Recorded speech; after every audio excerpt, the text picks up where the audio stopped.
Madonas slimnīcā noslēgusies atveseļošanas fonda projekta īstenošana, kura laikā būtiski uzlabota neatliekamās medicīniskās palīdzības un pacientu uzņemšanas nodaļa, pārplānotas telpas, nodalītas pacientu plūsmas un stiprināta epidemioloģiskā drošība. Covid krīzes apstākļos mūsu slimnīca neuzņēma Covid pacientus. Un šobrīd mēs esam nodrošinājuši to, ka tādās arī situācijās mēs varam nodrošināt pacientu divas plūsmas, un līdz ar to mēs arī pasargāsim pacientus un arī darbiniekus. Tas tiešām ir ļoti liels notikums Madonas slimnīcā. Solis pretī kvalitatīvākai, ātrākai un drošākai pacientu aprūpei, un tāpat tās arī ir uzlaboti būtiski darbinieku darba apstākļi. Mēs esam ieguvuši 4 telpas papildus priekš pacientiem. Mums ir 3 tādas apskašu telpiņas, kas būs arī varēsim izmantot kā observācijas, ja tiešām būs.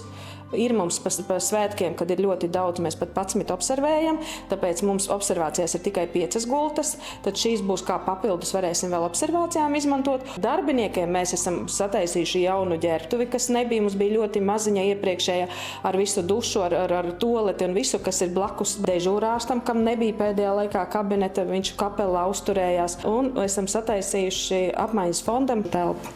Savukārt pacientu labākai aprūpei labiekārtotas uzgaidāmās telpas, uzlabots sanmezgls, kas nodrošinās iespēju pilnvērtīgi aprūpēt guļošos pacientus, kā arī iekārtotas 3 izolētas apskates telpas, ķirurga un traumatologa kabinets. Šī telpiņa tad ir ierīkota kā reanimācijas zāle, kā otrs ķirurģiskais kabinets. Ja atved vairākas traumas, lai varam vienā strādāt, tomēr ir mums ķirurgi un traumatologi, viņi var strādāt pa abām telpām tad, un ja vajadzēs kādu reanimēt, tad šeit būs sataisīts viss priekš reanimācijas, jo uz doto brīdi mums bija viena telpa, gan ķirurģiskais, gan reanimācija, gan viss, bet ja ir vairāki pacienti, tad mums bija grūti tā apgrozīt tos pacientus. Līdztekus tam ierīkots izolators, kura pamatfunkcija ir infekciozo pacientu izolācija, taču realitātē tas tiks izmantots arī alkohola reibumā esošo pacientu izvietošanai. Tie mums ir visu laiku bijuši vislielākā sāpe, man liekas, slimnīcai, kas tiek atvesti, nevienmēr viņi ir smaržīgi, jāsaka, un tur speciāli ierīkoja ventilāciju, lai šī smaka neaizietu tālāk pa visu nodaļu. Nodaļā uzstādīta pacientu identifikācijas sistēma, izveidota jauna darba stacija,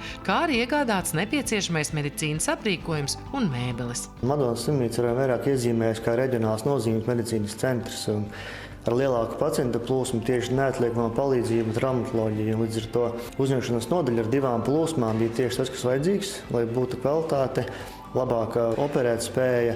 Manā skatījumā tā mūsu iespēja ir traumatoloģija, ortopēdija, un tur ir neizbēgama pacientu plūsma arī caur uzņemšanu. Līdz ar to gan šīs telpas, gan turpmāk attīstības soļi tieši šajā virzienā ir tas, kur mūs redz arī ministrija un valsts, un mums ir lielas kārsti, lai to visu realizētu. Tā kā liekot kopā attīstības stratēģiju, šis noteikti ir solis tajā virzienā. Jāpiebilst, ka projekta kopējās izmaksas ir 278 000 eiro, no kuriem 206 000 eiro ir atveseļošanas fonda finansējums, savukārt 72 000 Madonas slimnīcas līdzfinansējums. Kā uzsver madonieši, uzņemšanas nodaļas pārvērtības ir nozīmīgs solis uz ilgtspējīgas, drošas un nepārtrauktas veselības aprūpes pakalpojumu nodrošināšanu Madonas un apkārtējo novadu iedzīvotājiem. Sandra Zariņa, Andris Milnis, RTV.